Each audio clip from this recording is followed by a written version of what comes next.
Kita ke Maluku, saudara. Warga di Ambon, Maluku menyerbu pasar murah yang digelar pemerintah kota setempat. Pasar murah digelar untuk menstabilkan harga yang terus naik dalam beberapa pekan terakhir.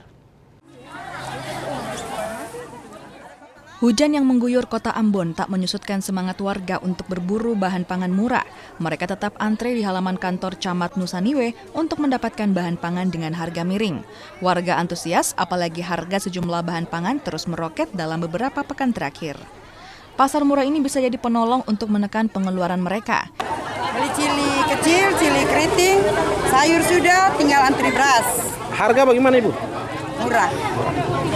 Murah banget, suka, bersyukur karena ada harganya lebih di bawah daripada di pasar.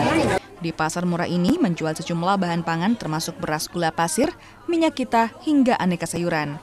Kegiatan ini sebagai upaya untuk stabilisasi harga dan juga pasokan bahan pangan.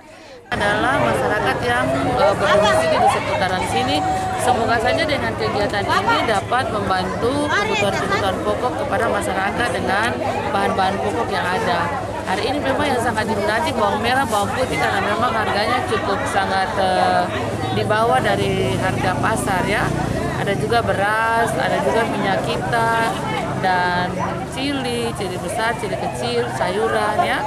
Kegiatan ini kita rutin melaksanakannya lewat tim pengendalian inflasi semata-mata untuk bisa menekan lajunya harga di pasaran terutama dengan kondisi keadaan cuaca yang seperti ini. Pasar murah rencananya akan terus dilakukan agar harga bahan pangan di pasaran bisa ditekan dan juga ketersediaan bahan pangan bisa kembali stabil. Tim Liputan Kompas TV, Ambon, Maluku. Lapas